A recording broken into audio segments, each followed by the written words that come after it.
pemantauan geomagnetik, baik dalam segi peralatan, software, maupun metode analisisnya. Baru untuk instansi yaitu menjadi acuan dan rujukan dalam penelitian lanjutan atau pengembangan untuk masa yang akan datang.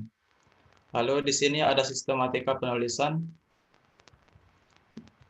Baru kita lanjut ke bab 2. Yang pertama itu ada tinjauan pustaka, yaitu Teti Zubaidah dan kawan-kawan pada tahun 2005. Melakukan yang berjudul pengukuran resistivitas menggunakan metode geolistrik tahanan jenis pada lokasi anomali magnetik rendah di Kota Mataram. Yang kedua ada di Nawulan Kencana pada tahun dan Abdul Basit pada tahun 2015 tentang aplikasi metode geomagnetik untuk memetakan situs arkeologi Candi Badut, Malang, Jawa Timur. Baru ada Hasmil Hadi tahun 2019, yaitu survei pemetaan potensi energi panas bumi menggunakan metode geomagnet di kawasan Sembalun, Desa Timpa Gading, Lombok Timur. Lalu Hakullah Nurukasya dan kawan-kawan pada tahun 2019, interpretasi bawah permukaan berdasarkan data geomagnetik pada daerah prospek panas bumi Desa Sembalun Lawang. Lalu yang terakhir ada Muhammad Taufik Hidayat dan kawan-kawan pada tahun 2019 melakukan penerapan metode geomagnetik untuk pendugaan potensi air tanah di area observatorium geomagnetik Lombok. Lalu ada dasar teori, medan magnet bumi terdiri dari 3 bagian, yaitu medan magnet utama, medan magnet luar, dan anomali bumi. Pada penelitian ini saya berfokus kepada anomalinya saja, sehingga pengaruh dari medan magnet utama dan luar bumi harus dihilangkan dengan proses koreksi. Lalu ada metode geomagnetik adalah suatu metode yang memanfaatkan sifat kemagnetan bumi. Lalu suseptibilitas kemagnetan dapat diartikan sebagai derajat kemagnetan suatu benda yang disimbolkan dengan simbol K. Lalu tahapan pengolahan data yang pertama itu dilakukan koreksi harian. Untuk mendapatkan koreksi harian maka dilakukan persamaan sebagai berikut. Yang pertama, medan magnet bumi hasil pengukuran fungsi waktu akan dikurangi dengan hasil pengurangan dari medan magnet bumi pada server fungsi waktu, yaitu menggunakan server Kakadu dan Nurul Bayan, yang dikurangi dengan rata-rata medan magnet bumi pada server. Lalu ada koreksi IGRF. Koreksi IGRF ini dilakukan untuk menghilangkan variasi medan magnet internal bumi, sehingga diperoleh medan magnet anomalinya saja. Karena terlebih dahulu pada koreksi harian itu untuk menghilangkan medan magnet luar bumi. Jadi mana FIGRF sama dengan FU dikurangi IGRF. Berarti medan setelah hasil koreksi harian itu akan dikurangi dengan nilai IGRF didapatkan anomalinya. Lalu di sini merupakan beberapa metode filter anomali yang dilakukan. Yang pertama itu reduksi kutub. Tujuan dari melakukan reduksi kutub adalah agar dapat melokalisasi daerah-daerah dengan anomali maksimum tepat berada di atas tubuh benda penyebab anomali. Lalu kontinuasi ke atas merupakan suatu metode filter data untuk mendapatkan data keluaran dengan hasil yang lebih baik. Maksud dari kontinuasi ke atas ini yaitu nanti hasil akhirnya itu akan dipisahkan antara anomali residual dan anomali regional. Lalu Mac2DC ini merupakan suatu aplikasi atau software yang digunakan dalam pemodelan dengan dilakukan proses kecocokan kurva dari data anomali magnet dengan kurva respon yang bisa berubah-ubah berdasarkan perubahan dilakukan pada aplikasi tersebut seperti parameter-parameter seperti bentuk, panjang, kedalaman, dan nilai susceptibilitas body. Lalu pengolahan data geomagnetik tahapannya mulai dari normalisasi yang dilakukan oleh aplikasi IBM SPSS, lalu koreksi harian dan IGRF oleh Microsoft Excel 2013, lalu pemetaan anomali magnet, counter peta anomali magnet dua dimensinya itu dengan menggunakan aplikasi server generasi 14, baru filter anomalinya itu menggunakan MACPIC, dan pemodelan terakhir menggunakan aplikasi Mac2DC. Lalu ke bab 3, metodologi penelitian. Ini merupakan flowchart dari alur penelitiannya. Yang pertama mulai, lalu dilakukan studi literatur. Lalu pada bagian kiri, kita akuisisi data sekunder medan magnet total dari milik Hasmil Hadi dan Hakullah Nurukasya pada tahun 2019. Lalu dilakukan koreksi harian menggunakan base station dari Kakadu yang berada di Australia dan Nurul Bayan yang berada di Bayan. Lalu koreksi IGRF dengan menggunakan web yang tersedia yaitu ngdc.noaa.governor atau bmkg.co.id dengan ada tools IGRF kalkulator. Lalu peta kantor anomali medan magnet total 2 dimensi dengan menggunakan aplikasi server. Lalu dilakukan filter anomali yaitu reduksi kutub dan kontinuasi ke atas pada aplikasi MacPic. Lalu peta kontur anomali residual 2 dimensi yang telah dipisah pada filter kontinuasi ke atas antara residual dan regional, yang kita ambil adalah residualnya. Lalu dilakukan slicing, yaitu pensayatan untuk tahap awal pemodelan. Lalu membentuk body dan merubah nilai susceptibilitas lalu dimodelkan. Pada bagian kanan itu akuisisi data stratigrafi dan hidrologi, lalu inverse modeling, profil model. Lalu apabila model yang kita buat tidak cocok dengan data stratigrafi dan data hidrologi, maka akan dilakukan proses model ulang, yaitu dengan membentuk body dan merubah nilai susceptibilitasnya. Lalu dilakukan interpretasi kualitatif dan kuantitatif, kesimpulan, dan selesai. Lalu di sini ada alat penelitian. Yang pertama itu alatnya laptop Acer tipe 4736G dengan prosesor Intel Core Duo, lalu RAM 4GB Windows 7. Lalu untuk softwarenya ada Microsoft Excel, SPSS, Server 14, MacPic, dan Mac2DC. Lalu ada bahan penelitian yaitu data medan dari Hasmil Hadi dan Lukasya. Baru ada data koreksi harian dari server Kakadu dan server NRB, data koreksi harian dan peta hidrologi dan stratigrafi.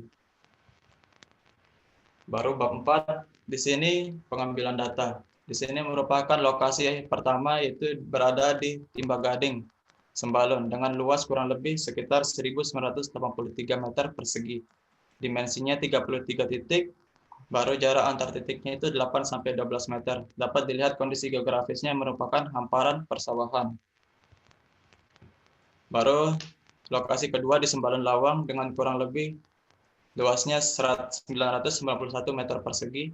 Lalu dimensinya 6x3, berarti 18 titik. Jarak antar titiknya 9-12 meter.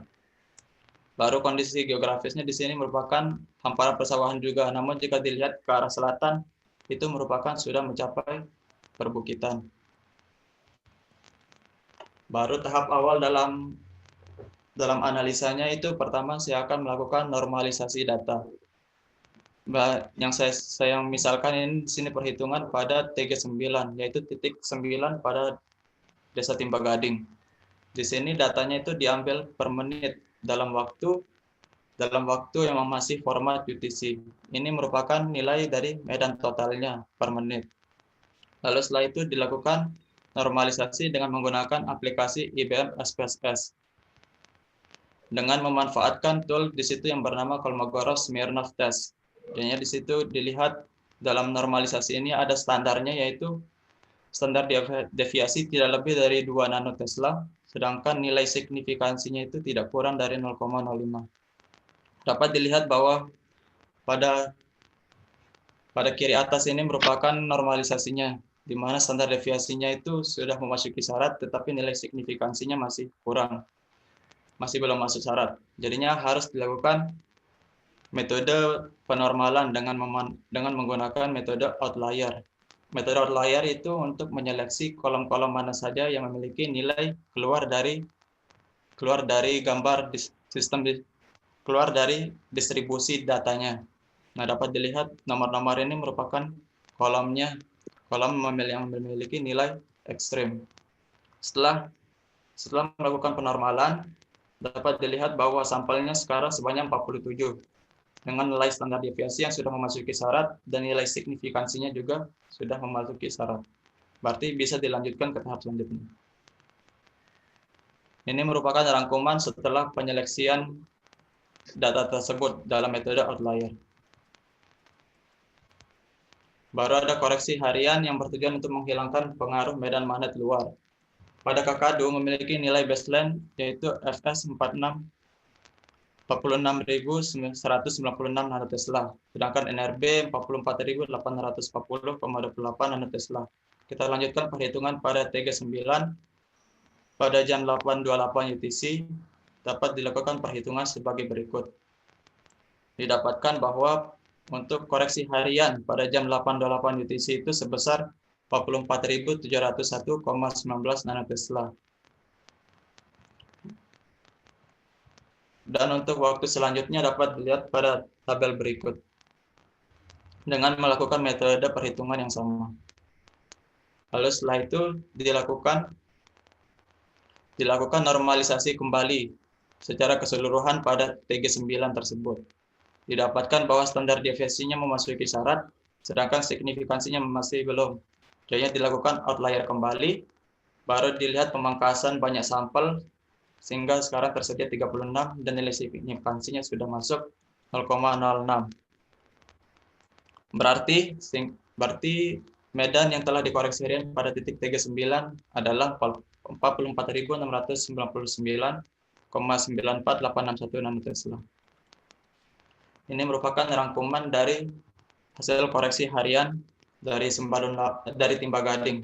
Dapat dilihat bahwa pada KDU lengkap, sedangkan di NRB beberapa titik itu tidak lengkap. Hal ini dikarenakan pada saat pengukuran dulu server NRB itu tidak merekap atau tidak terukur data pada titik tersebut.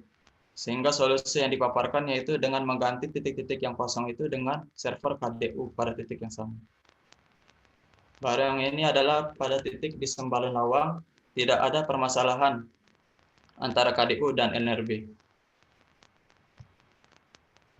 Setelah itu dilakukan koreksi IGRF, yaitu dilakukan untuk maksud menghilangkan pengaruh medan internal bumi.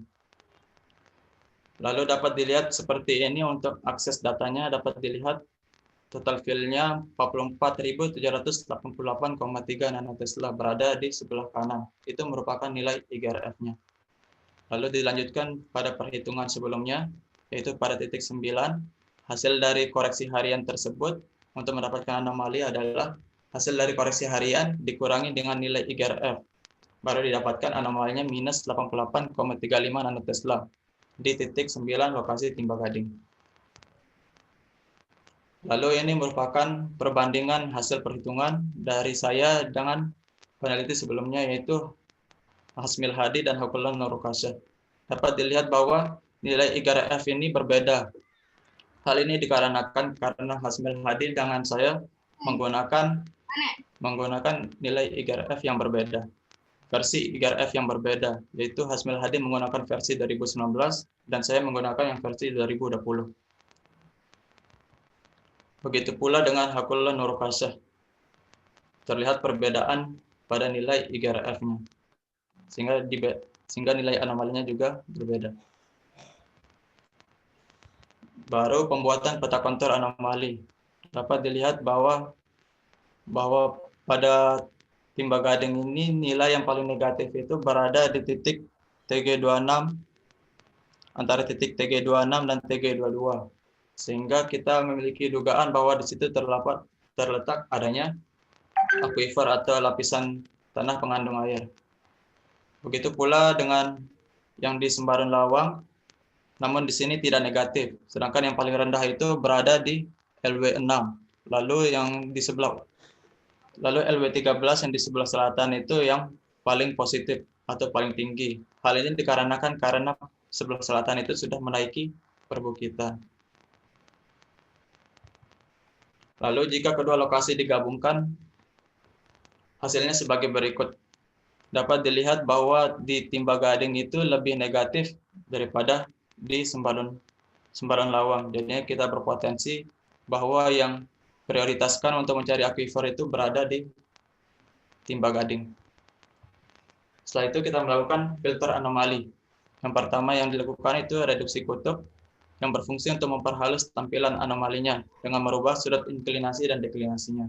Sudut inklinasinya diubah menjadi 0 derajat, sehingga kita permisalkan berarti anomalinya itu berada tepat di garis khatulistiwa, dan deklinasinya diubah menjadi 1,7 derajat. Berarti ini dengan ketetapan sudut deklinasi di Pulau Lombok. Lalu di sini setelah diolah pada reduksi kutub, terdapat pergeseran closure anomali negatif dari peta tersebut, di mana tadinya yang paling negatif itu di TG25, sekarang bergeser ke arah utara sedikit menjadi di antara TG20 dan TG24. Begitu pula yang server KDU dan NRB. Lalu yang untuk Sembalun Lawang, sebelum diolah itu antara yang closure rendah dengan closure tinggi itu terbelah menjadi dua, tetapi setelah proses maka akan dominan yang tinggi karena kondisi geografis dari Sembalun Lawang tersebut. Baru kontinuasi ke atas. Metode kontinuasi ke atas berfungsi untuk memisahkan anomali regional dan residual. Jadinya karena saya yang menginginkan yang anomali dangkal, berarti yang kita pilih adalah anomali residual atau anomali lokal. Kontinuasi ke atas dilakukan pada ketinggian 200, 400, 600, 800, dan 1000 meter. Karena hasil kontinuasi pada 5 titik tersebut tidak ada perbedaan yang signifikan, maka yang akan diambil adalah titik terendah, yaitu 200 meter. Nah, dapat dilihat ini merupakan hasil dari pemisahan anomalinya menggunakan metode kontinuasi ke atas. Yang kita ambil adalah anomali lokalnya pada timba gading, dan ini merupakan yang di Sembalun Lawang. Setelah itu jika digabungkan kedua lokasi setelah filter, maka hasilnya sebagai berikut. Tetap saja yang paling negatif itu adalah di timba gading, sedangkan di Sembalun Lawang itu lebih positif. Namun ada perbedaan dari nilai-nilai anomalinya. Lalu yang digunakan dalam proses pemodelan adalah data dengan base station KDU. Dikarenakan ada beberapa faktor, yaitu seperti kelengkapan dan mutu dari datanya tersebut. Lalu ini lanjut ke pemodelan struktur bawah tanahnya. Lalu ini merupakan gambar dari sayatan yang dilakukan. Sayatan dilakukan yaitu dari utara ke selatan, berarti dari Sembalun Lawang menuju ke timba gading. Dengan parameternya yaitu yang saya ingin memetakan yaitu kedalaman ke bawah tanah, struktur bawah tanahnya itu 1.500 meter. Lalu sudut inklinasinya min 33,75 dan sudut deklinasinya 1,7 sesuai dengan ketetapan pada daerah Lombok. Baru nilai IGRF-nya 44788,1 nanotesla, satuan susceptibilitasnya SI, dan panjang sayatannya itu 1.574,6 meter. Lalu ini untuk inverse modeling. Inverse modeling maksudnya yaitu data model yang saya lakukan yaitu harus disesuaikan dengan data-data yang ada, yaitu data stratigrafi dan data hidrologi.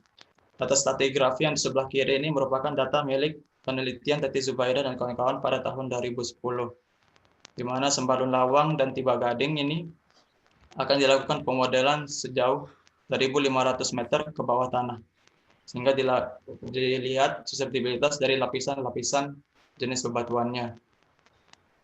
Baru untuk peta hidrologinya ini merupakan debit air dari Timba Gading dan Sembalun Lawang. Dapat dilihat bahwa jika semakin ke barat laut, maka debit airnya itu semakin meningkat.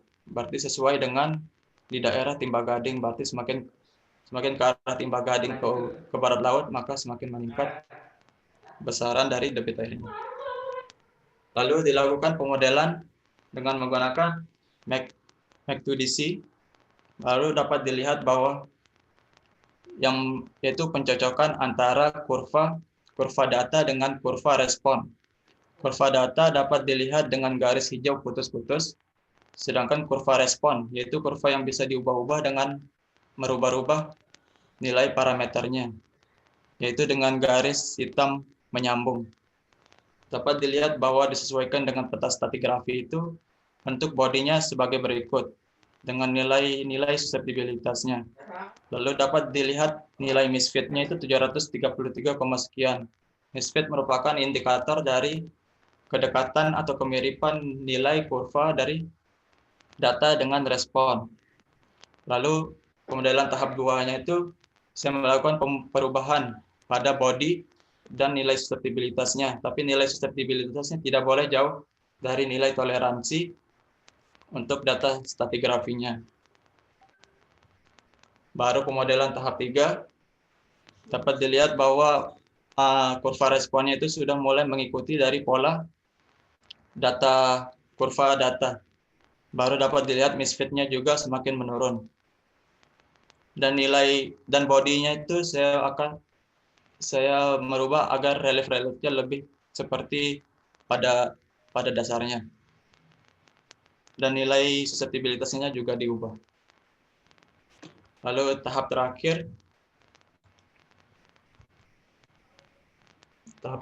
itu, dalam pemodelannya itu dapat dilihat bahwa kurva respon dan kurva anomalinya itu agak mengikuti pola.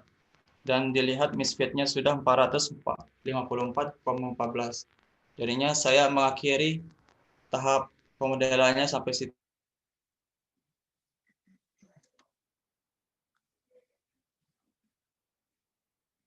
Nilai misfitnya itu benar-benar kecil karena ada data yang kita ikuti, yaitu data stratigrafi dan data hidrologinya.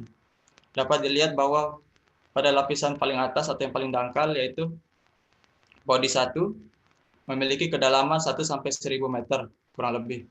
Yaitu panjang bodinya 1570 meter dengan susceptibilitasnya itu 0,0185 dengan dugaan litologinya itu batuan pasir. Lalu yang body kedua memiliki susceptibilitas 0,0325 yaitu batuan beku. Baru yang ketiga itu 0,0012 metamorf. Begitu juga body 4 dan 5 juga diduga adalah metamorf dan sekis. Lalu yang diduga aquifer itu adalah Safik, untuk presentasinya bisa disingkat ya. Oh, baik, Bu. Silakan. Lalu yang diduga aquifer itu adalah batuan pasir karena batuan pasir itu memiliki karakteristik berpori sehingga diduga di situ ada endapan dari air tanah. Lalu untuk jika dilakukan pengeboran atau sumur bor maka harus dilakukan di lokasi timba gading karena di timba gading itu memiliki nilai anomali yang lebih negatif daripada sembadan lawang. Tepatnya di titik TG24 dan TG20 atau bisa lebih ke arah barat laut.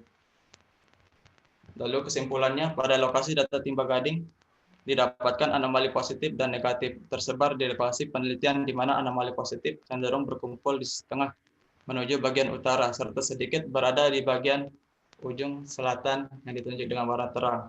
Untuk anomali negatif berkumpul di bagian tengah yang ditunjuk dengan warna gelap. Sedangkan untuk lokasi data sembaran lawang, anomali tinggi berada bagian tengah menuju ke arah ujung selatan, titik penelitian. Lalu untuk anomali rendah namun tidak negatif, berada pada bagian tengah menuju ke arah ujung utara titik penelitian. Lalu yang kedua, lokasi penelitian yang paling berpotensi tentang keberadaan lapisan yang mengandung air berada di timba gading dengan rentang anomali 0 sampai minus 250 nanotesla. Dengan lokasi anomali negatif berada pada titik TG22, TG23, TG25, 26, dan 27 sebelum dilakukan filter. Lalu model struktur bawah tanah kode titik lokasi penelitian terdapat beberapa bodi lapisan yang tersusun pada bawah tanah dengan bentuk nilai susceptibilitas berbeda-beda. Potensi keberadaan aquifer ditandai dengan salah satu bodi yang memiliki nilai 0,0185 SI sebagai bebatuan pasir yang berada pada lapisan paling dangkal, yaitu pada kedalaman 9,12 meter. Lalu sarannya diharapkan bisa melakukan penelitian yang serupa namun dengan lokasi yang berdekatan dengan lokasi sebelumnya agar didapatkan data anomali pada daerah lain di sekitar Sembalun yang masih belum tereksplorasi yang diduga lebih berpotensi adanya aquifer. Pada yang kedua, dalam pengolahan data diharapkan bisa menggunakan aplikasi yang teraktual sehingga didapatkan kualitas data dan teknik pengolahan yang lebih baik lagi dari penelitian sebelumnya. Pada yang ketiga, untuk menentukan titik pengeboran sumur dalam eksplorasi lapisan tanah pengandung air, maka perlu dilakukan penelitian lebih lanjut, seperti dengan menggunakan metode geolistrik, dengan mengacu pada hasil penelitian ini. Baru yang keempat, dalam menggunakan data titik koordinat, diharapkan menggunakan titik koordinat yang berbasis UTM, dikarenakan beberapa aplikasi yang digunakan tidak bisa membaca koordinat dengan sistem long lat atau longitude dan latitude. Sekian dari saya kembalikan. Terima kasih. Baik, terima kasih banyak atas presentasinya, Saudara Syafiq Sazali. Ya, waktunya sebenarnya ada kelebihan beberapa menit, tapi karena memang banyak yang Anda akan presentasikan, saya jadi mengekat di akhir-akhir ya. Untuk berikutnya kita berikan waktu terlebih dahulu ya kepada mahasiswa. Satu atau dua orang silahkan untuk menyampaikan pertanyaan ataupun tanggapan, atau juga bisa masukan ya untuk Saudara Syafiq. Silahkan yang ingin mengajukan pertanyaan langsung saja untuk membuka mic-nya. Kita lihat di sini ada Ahmad Muhajir, Hilda Ayu, M. Zainal Sauri, Safiratur Rahmi, dan Septian. Silahkan, Dek. Saya tunggu 20 detik ya. Jangan terlalu lama mikirnya.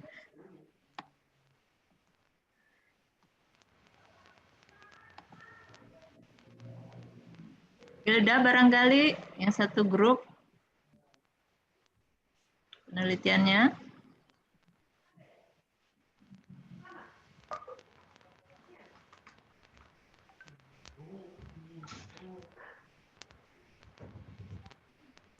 Halo. Mana nih peserta nih? Tadi kadang prihatin loh peserta nggak bertanya gitu ya. Kalau zaman-zaman offline dulu juga saya selalu paksa gitu, harus ada yang bertanya. Kalau nggak bertanya nggak kita lanjut nih seminarnya. Atau nggak kita bubarkan kalau belum ada yang bertanya. Ya, karena sebenarnya seminar ini kan penting ya untuk sama-sama kita sharing pengetahuan, ya. Apalagi yang mungkin masih juga menyusun tugas akhir ya, atau persiapan menyusun tugas akhir, seperti itu. Jadi kita harapkan dari mahasiswa yang lain tuh aktif gitu ya untuk memantau, juga ikut memberikan namanya input ya kepada tugas akhir teman yang lain seperti itu. Tadi juga ada Pak Yanuari Yadi itu mana ya? Hilang dia. Bimbingan saya juga sabuk sendiri. Hilda, ayo Hilda. Ya.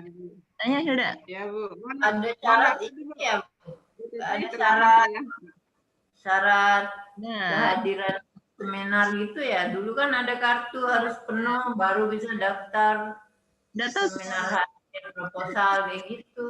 Itu kan apa masih berlaku ya itu? Ya online ini kita belum tahu Bu. Harusnya diadakan lagi itu ya. Soalnya semakin sedikit juga tingkat kehadiran mahasiswa. Yang pasti ya seikhlasnya nih. Seikhlasnya. Target berapa yang seminar hasil gitu loh.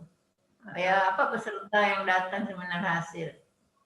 Ya nanti diusulin Bu ke Kajur biar ya. nanti diberikan ke jurusan supaya ya, dulu terlalu ramai seminar hasil meskipun penanya dipaksa gitu ya. Tapi ada kartunya yang harus ditandatangani. Sekarang gampang sih sebenarnya kalau memang mereka ikut kan bisa screen capture bahwa ikut. Peserta. Kalau memang kalau masih berlaku Bu ya. Harus dibuat kayaknya nanti Bu mekanismenya. Ya, Pak Sari cocokin dengan rekamannya benar hadir apa enggak kan? Beres tuh. Lanjut ke dosen aja dulu Bu, biar lebih cepat nanti kembali ke mahasiswa. Baik, silakan Bapak Wahyu atau Pak Sultan atau Bu Ros. Dari mana nih urutannya? Oh iya Bu, makasih. Sultan makasih, tunggu dulu. Ya, saya kan disebut namanya tadi, silakan Pak Sultan. Jadi saya bilang terima kasih Bu. Tunggu dulu. Saya dulu, kan nama saya di atas tuh. Oke, Bu Ros dulu, baik. Urutan Pak ya, sesuai urutan. Urutan ya sudah. Silakan Bu Ros. ya, bercanda Pak Sultan. Oke, saya duluan ya. Coba ke proposal dulu deh, ke proposal ke PPT-nya dulu. Yang slide berapa, Bu? Yang ada ini flowchart-nya tuh.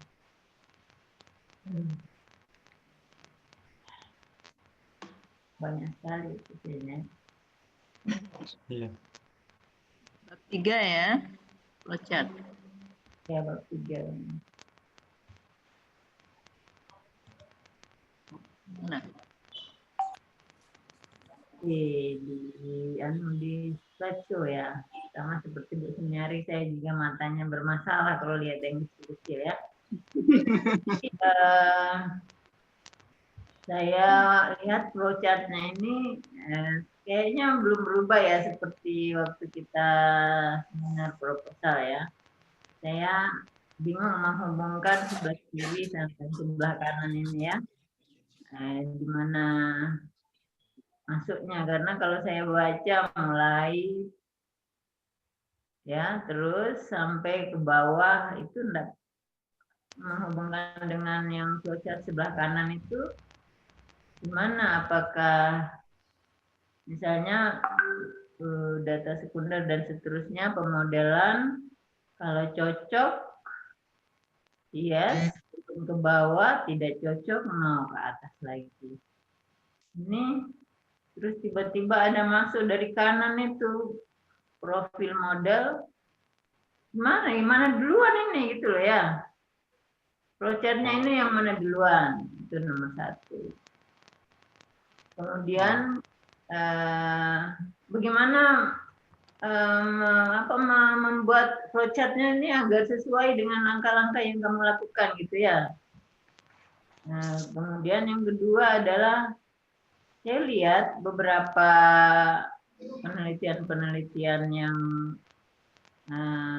terkait geomagnetik ini, pengolahan data untuk normalisasinya itu semua memilih apa metodenya? Menggunakan aplikasi IBM SPSS. SPSS, tapi metodenya Outlier. Bukan. Namanya itu apa sih tadi? Kolmogorov-Smirnov test itu. Smirnov itu ya. Kenapa metode itu dipilih? Saya tidak melihat catatan dari tinjauan pustakanya itu bahwa metode ini paling bagus ya dipakai untuk normalisasi model data seperti ini. Semuanya mengambil data normalisasi Kolmogorov-Smirnov semuanya. Nah, tanpa ada penjelasan apapun, pokoknya metode itu dipakai aja gitu ya untuk normalisasi, tanpa ada penjelasan. Nah, saya tidak melihat di tinjauan pustaka kenapa metode ini dipakai. Ya. Kenapa ini penting gitu ya? Kamu itu Anda menggunakan data ya, menggunakan inti dari TA ini sebetulnya adalah pengolahan data. Waktu ketika Anda melakukan normalisasi itu penting sekali bahwa metode yang Anda pilih itu sudah oke, metode normalisasi ya. Itu harus ada itu tinjauan pustaka yang menyatakan bahwa metode ini. Ada beberapa metode normalisasi yang tentunya bisa Anda jadikan referensi, tapi kenapa ini dipilih? Harus ada ya. Apakah penelitian ini memang cocok, datanya adalah Kolmogorov-Smirnov gitu ya. Itu. Kemudian berikutnya ya, ketika Anda melakukan pemodelannya, ada model 1, 2, 3, coba lihat.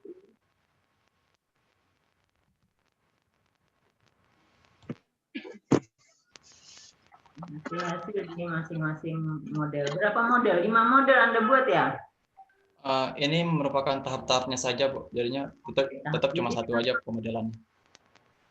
Model hanya 1. Tahapnya? Ya. Ada 5. Ada 4 jadinya berarti, Bu. Apakah tahapan-tahapan melakukan pemodelan ini sudah standar gitu ya? Yang Anda lakukan adalah merubah nilai suseptibilitas ya? Iya. Ya, itu yang Anda lakukan. Apa seperti itu? Tahapan sudah standar, ya. Kemudian ring, ya di hasil terakhir halaman 45 kayaknya ya. Coba lihat halaman 45. Oke. Menentukan ring kedalaman itu ya. Itu berdasarkan apa itu ya? Pak, ini tidak terlalu jauh ringnya, bisakah ini ringnya dibuat lebih sempit gitu ya? Ini terlalu jauh sekali ya. Tapi kalau Anda punya dasar untuk membuat pilihan ring seperti ini ya silakan aja ya dijelaskan. Itu aja ya. Nah, sementara nanti kita tanya lagi kalau sudah ada jawaban yang berikut. Silakan ya. Baik, saya jelaskan dulu ke flowchart-nya.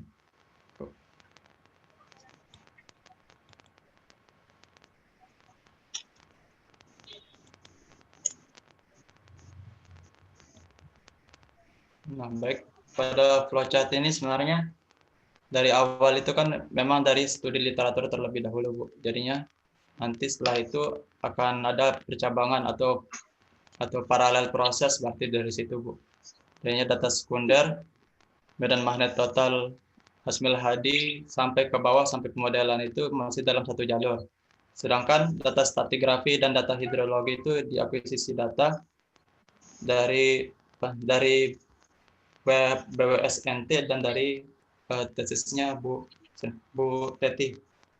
Lalu ntar itu model yang saya cocokkan dengan data-data tersebut, Bu. Jadinya apabila tidak cocok, maka dilakukan pemodelan ulang, dan apabila cocok, maka lanjut ke interpretasi kualitatif dan kuantitatif. Jadi bisa diwakili oleh flowchart seperti ini. Ini paralel proses namanya kalau flowchartnya seperti ini. Kamu lihat ada panah di sini. Artinya proses ini selesai, masuk ke sini. Ya, proses sebelah kanan ini kalau panah saya bergerak ini kelihatan nggak? Bisa, Bu. Enggak, Bu. Ya? Kelihatan. Oke. Kalau lihat panah ini, proses ini selesai, inputannya masuk sini. Jadi saya hanya mau memastikan bahwa flowchart Anda itu merepresentasikan apa yang Anda lakukan, itu maksud saya ya. Coba pikirkan cara lain. Jadi gimana mencocokkan ini? Proses ini mulai sampai mana untuk mencocokkan dengan data sebelah sini? Sampai mana? Sampai pemodelan cocok? Yes-nya kemana ini? Oh iya. Turun ke atas. Sampai mana proses sehingga baru dicocokkan dengan data stratigrafi dan data hidrologi ini. Coba. Oh. Dengan kecocokan itu, Bu, apa namanya? Cocok. Kecocokan suseptibilitasnya itu. Pemodelan cocok, suseptibilitas di sini. Membentuk body dan merubah nilai suseptibilitas. Membentuk body dan merubah nilai suseptibilitas itu sendiri adalah tahapan model kan? Iya. Iya. Iya. Iya, Bu. Terus ada di sini baru pemodelan. Maksudnya apa? Dan saya mau meluruskan cara Anda menyajikan flowchart aja. Membentuk body dan merubah nilai suseptibilitas. Ini kan tahapan-tahapan yang sampai 5 tadi kan, ini ya? Iya, Bu. Iya. Oke. Iya. Itu kan artinya pemodelan itu, tahapan pemodelan. Yang Anda maksud dengan pemodelan ini apa? Kata benda, kata kerja, apa-apa yang di sini. Hasilnya ini adalah harusnya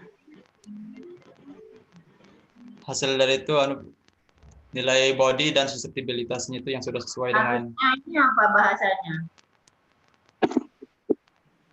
Ya, Bu. Gimana, Bu? Harusnya kata ini diganti dengan apa di sini? Kalau ini adalah apa sih pemodelan itu kata apa? Modeling.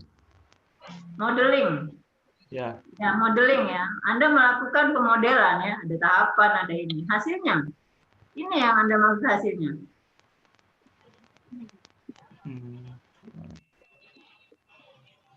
Sebenarnya ini kan tahapan modeling. Ya, Bu. Tidak kelihatan. Ini apa? Kursornya, Bu. Ya? Kursornya tidak kelihatan lagi. Iya, kenapa ya? Yang pemodelan itu ya, kotak pemodelan itu apa maksudnya? Pemodelan itu tahapnya, Bu, atau Yang prosesnya. ini juga tahap. Oh iya. Coba. Ya, ini juga tahap, ini tahap. Ya. Jadi satu kesatuan gitu. Ini adalah pemodelan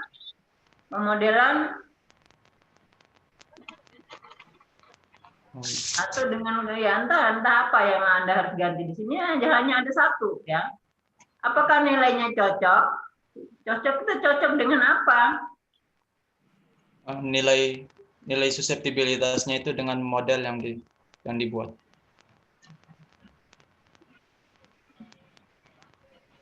Bentar.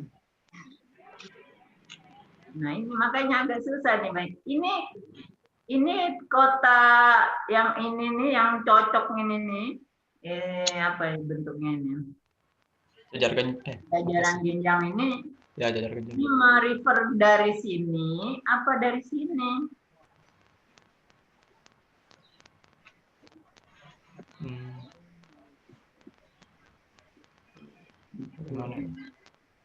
Ini yes ini untuk ke sini. Jadi ada yang harus Anda pisahkan ini ya. Jadi tahapan ini sampai selesai, ini harusnya ada cocok dengan apa? Apakah sesuai dengan, jadi harus dibagi antara A dengan B. Ya, ini hasilnya seperti apa? Profil model itu hasilnya apa? Apakah berupa nilai suseptibilitas? Ya, Bu. Profil model yang Anda maksudkan di bagian kanan ini, di bagian kanan dari data stratigrafi dan data hidrologi, ini adalah Anda inverse ya, inverse modeling baru Anda dapatkan profil model. Kemudian Anda bandingkan dengan sebelah kanan, hasil sebelah kanan itu maksudnya. Iya, begitu. Nah, begini kerjanya gitu loh, bacanya itu susah ini loh. Jadi harus terpisah, bagian ini terpisah, bagian sebelah kanan. Langkah kami itu selesai di A dulu. Menurut saya Anda melakukan A dulu gitu ya. Ya, karena apa? Kenapa Anda harus melakukan A dulu? Sekarang saya tanya, kenapa Anda harus melakukan membuat profil model dulu? Karena itu Anda jadikan referensi, iya? Iya, benar. Oke, itu harus diselesaikan dulu. Ketemu, ya. Jadi, flowchart A itu adalah pembuatan profil model. Berdasarkan data ini, Anda buat data strategi, ketemu profil model, ya. Keluarannya, selesai hasilnya. Ya, baru Anda membuat flowchart satu lagi tahapannya di sini. Ketemu, membentuk ini, merubah nilai suseptibilitas. Apakah nilai stabilitasnya, suseptibilitasnya cocok? Kalau yes, berarti terus. Kalau no, diulang lagi. Jadi tidak ada urusannya dengan ini. Itu loh, karena ini adalah referensi. Susah baca kayak gini nih. Ini panah ini ada 4, itu yes, no yang mana? Setahu saya kalau ada jajaran jenjang begini, itu hanya 2 panahnya ya. No sama yes, kembali atau terus. Ini ada 4 ya, buat seperti itu. Bagi 2, ini dipisah. Buat dulu ini yang Anda jadikan referensi, baru Anda buat yang ini. Ya. Ya, baik.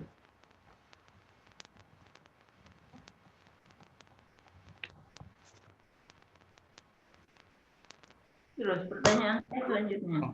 Baik. Terus yang pertanyaan selanjutnya itu mengapa Kolmogorov Smirnov itu yang digunakan? Nah, ini karena pada basisnya itu saya disuruh menggunakan aplikasi SPSS. Nah, di aplikasi SPSS ini yang pada umumnya atau yang biasa diketahui itu untuk dalam melakukan normalisasi itu adalah menggunakan Kolmogorov Smirnov test. Dari Kolmogorov Smirnov test itu bisa kita tahu apakah termasuk normal atau enggak data-data yang kita ingin proses itu, Bu. Nah, jadinya tidak ada di SPSS itu hanya ada Kolmogorov Smirnov. Ada sih model-model yang lain, Bu, tapi yang lumrah digunakan itu adalah Kolmogorov Smirnov Ya, dan lebih simpel. Juga yang lain tergantung data, makanya kan saya bilang gitu supaya kita itu tahu bahwa tipikal data ini nih memang cocoknya dipakai Kolmogorov Smirnov gitu ya. Ya cari tahu lah, jangan karena sudah pernah begitu. Beri kita penjelasan dari tinjauan pustaka bahwa studi-studi sebelumnya tentang data serupa itu menggunakan harus Kolmogorov Smirnov karena nilainya lebih bagus gitu loh ya. Ya, karena dia lebih bagus. Harus ada itu. Jadi tambahkan tinjauan pustaka tentang metode normalisasi. Ada banyak yang normalisasi yang dilakukan. Ya dulu sebelum di Kolmogorov itu ya juga ada metode-metode yang jauh-jauh sebelumnya yang konvensional bisa. Jadi harus ada, jadi tidak hanya menguji pakai Kolmogorov Smirnov, tapi cari tahu berdasarkan studinya orang lain bahwa data serupa itu cocoknya pakai ini. Nah dari situ kita bisa memahami bahwa pantas dia memakai Kolmogorov Smirnov. Ya enggak moro-moro pakai ini karena yang dulu pakai ini. Ya, saya nggak mau dengar kalau bahasa seperti itu. Harus ada. Itulah gunanya tinjauan pustaka. Supaya kamu tidak mengulang pekerjaan. Menguji ulang semuanya. Oke, apa lagi? Lalu ya tahapan pemodelan. Oke.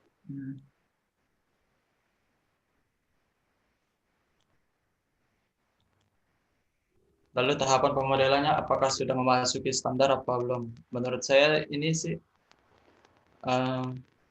kalau standarnya itu ya untuk kalangan mahasiswa bagi saya ini sudah cukup menurut saya, Bu. Jadinya tetapi ada yang lebih expert lagi daripada yang ini, Bu. Jadinya tentang pemodelan Kan itu maksud saya dalam melakukan tahap itu Anda melakukan ada metodologi membuat tahapan pemodelan itu berdasarkan apa? Anda merubah-rubah itu tuh berdasarkan apa? Ya, gitu loh. Bukan ini mahasiswa apa enggak? Orang biasa juga bisa, orang peneliti juga bisa melakukan tahapan yang lebih simpel, nggak ada masalah itu. Saya tanya itu tahapan referensinya itu gimana? Kadang kita memang harus memangkat tahapan kalau kita menganggap bahwa tahapan itu terlalu membuang-buang waktu karena sebetulnya cukup dengan sekian tahapan itu sudah bisa disimpulkan. Nah, pertanyaan saya, Anda melakukan 5 tahapan ini dengan merubah suseptibilitas ini berdasarkan apa gitu ya? Itu pertanyaannya. Baik, dari kondisi awal dalam aplikasi ini adalah yaitu dari kurva data yang bergaris hijau putus-putus itu. Lalu yang kita cocokkan adalah nanti itu garis yang menyambung itu terhadap garis putus-putus itu. Dengan mencocokkannya yaitu dengan merubah bentuk body, kedalaman, kelebaran, dan nilai suseptibilitasnya. Nah, untuk merubah itu yang sebagai standarnya itu yaitu dengan melihat data stratigrafi dari data sebelumnya itu, Bu. Jadinya nilai-nilai suseptibilitasnya itu tidak boleh terlalu jauh dari data stratigrafinya itu. Sedangkan bentuk bodinya itu kita menyesuaikan dengan dengan kurva yang ada. Dengan kurva yang ada bagaimana supaya bentuknya itu Anda memilih model tahap 1 itu trial and error supaya cocok dengan kurva yang di atasnya gitu. Enggak sih terlalu trial dan error, Bu. Jadinya kita agak mencocokkan dan jadinya, Bu. Jadi Mencocokkan itu ada. Kalau mencocokkan menentukan kira-kira segini. Jangan bilang agak ya, agak itu juga trial and error ya. Kecuali Anda melakukan kalkulasi sekian, saya ketemu angka ini, saya plot. Ya, itu namanya sudah tertentu metodenya. Tapi kalau Anda trial and error, kira-kira mendekati kurva ini kalau saya kasih angka sekian ini susceptibilitasnya. Itu saya tanya itu. Maaf Bu, untuk Dek Safik, untuk model tahap 1 itu Anda tidak trial and error itu kan ya? Anda masukkan berdasarkan apa itu? Nah, itu berdasarkan dari yang pertama. Berdasarkan dari nilai susceptibilitas itu, Bu. Tidak ada perubahan sama sekali dari nilai susceptibilitas data stratigrafinya. Data stratigrafi yang mana? Jelaskan dulu. Nilai dari data stratigrafi yang ini, Bu. Nah, jadinya itu nilai susceptibilitasnya itu sama persis. Tadi dihitung yang saya minta dihitung awal tadi itu. Ya, Bu? Yang tadi tahapan awal tadi yang saya minta dijadikan tahap awal karena itu Anda mau buat profil model. Ya. Ya. Yang di profil model itu kan yang Anda lakukan di tahap 1. Iya. Tahap 1, iya. Nah, ya itu loh maksud saya, itu loh penjelasannya ya kayak gitu. Jadi artinya sebetulnya Anda memang pertama kali harus membuat profil model, ya bangun profil model, lalu Anda membuat modelingnya berdasarkan satu Anda lakukan berdasarkan profil model yang ditemui. Kemudian kedua, apa yang Anda lakukan? Nah, pada model kedua itu saya merubah sedikit bentuk-bentuk bodinya agar tidak terlalu kaku, lalu nilai susceptibilitasnya itu saya agak rubah sedikit, Bu. Nah, berarti kan trial and error kan? Iya. Oke, kenapa Anda harus ubah? Karena dilihat itu pada tahap 1 itu kan nilai misfit atau indikator dari ketidakcocokan dari kurva respons sama kurva data itu masih besar, Bu. Jadinya harus mencari kecocokannya. Dengan merubah-rubah, berarti trial dan error, Bu. Berarti merubah-rubah dari bentuk body, kedalaman, atau nilai susceptibilitasnya. Oke, tahap berikutnya juga serupa. Ya, serupa, Bu. Jadi, berarti ini pemodelannya ini melakukan proses yang diiterasi, Bu. Bisa banyak gitu lah, ya bisa banyak Anda lakukan ya, bisa banyak tahapan yang Anda lakukan, iya kan? Bisa jadi banyak, ya, untuk menuju nilai berapa yang akhirnya Anda simpulkan untuk memilih tahapan berapa terakhir? Tahap 4 nih, Bu. Tahap 4. Atau hasil akhir. Oke. Jadi bisa jadi tahapan ini itu bisa hilang kalau ada riset berikutnya, misalnya ada metode optimasi untuk memilih pola terbaik ya tahapan model itu, sehingga tadi saya sampaikan bahwa kenapa langkahnya sebanyak itu, bisa jadi langkah itu dipersingkat ya dengan teori-teori optimasi. Begitu Anda ini ketemu modelnya masih tidak sesuai dengan standar, lalu optimasi ketemu dia yang ini yang paling cocok diambil. Sudah cukup 2 langkah. Itu bisa modify dari topik ini. Ya itu yang saya maksud dari banyak langkah atau tidak langkah ya. Jadi jawaban Anda ini kalau ukuran mahasiswa, saya nggak mau ada jawaban ukuran mahasiswa. Anda peneliti ya di sini. Walaupun tahapan penelitian macam-macam ya, jangan bilang semua mahasiswa itu harus dimaafkan karena ini, yang nggak gitu ya, Dek. Jangan jawab ya, karena Anda di bawah bimbingan para dosen yang juga ini yang meneliti di bidang itu, dan kalau bagus ya akan dipublikasikan. Ada nama dosennya yang sudah expert di situ gitu ya. Jadi jawabannya jangan lagi ini ukuran mahasiswa segini, itu menjengkelkan jawaban seperti itu ya. Saya tidak suka dengan jawaban kayak gitu. Nah, oke. Mengenai range kedalaman. Tadi kenapa range-nya terlalu jauh gitu, antara 1 sampai 1000 gitu? Oh. dulu itu kemarin tuh ditetapkan sama Bu Teti bahwa kita ingin mencari struktur bawah tanah itu sedalam 2.500 meter. Nah, saya ini kan berarti itu kita harus mencari lapisan-lapisan yang bawah-bawah lagi tuh, Bu. Berarti kita harus menggunakan data stratigrafi itu. Tapi alasan lengkapnya itu masih belum saya tahu juga, Bu. Mengapa harus 2.500 meter? Atau Bukan lebih dalam lagi? 2.500-nya, Ya, 2.500 ini yang paling terakhir, sampai kedalaman terakhir segini kan. Kan Anda pecah-pecah ya, pecah-pecah menjadi berapa lapis ini, antara sekian sampai sekian, sekian sampai sekian, sekian sampai sekian. Kenapa jadinya ini tidak dievaluasi pada kedalaman yang lebih dangkal lagi gitu? Iya, yang saya lihat juga pada studi literatur yang lain itu juga ada yang melakukan pemodelan tetapi dengan kedalaman yang lebih dangkal. Nah, tetapi saya ini dengan kedalaman yang dalam ini berarti, Bu, jadinya di sini ada 3 lapisan. Kenapa? Jadi gini loh, Dek. Nah, ya. Anda masukkan itu dalam tinjauan pustaka Anda nggak? Enggak. Enggak, Bu. Enggak, ya. Kayaknya penting juga memasukkan itu. Kenapa dia melakukan dangkal, hasilnya bagaimana? Kemudian akhirnya Anda memutuskan saya harus melakukan lebih dalam lagi. Berdasarkan apa pertimbangannya? Ini hanya saran aja ya, karena yang harus Anda lakukan ketika mau meneliti berikutnya tentu apa yang ada dilakukan oleh orang sebelum-sebelumnya ya.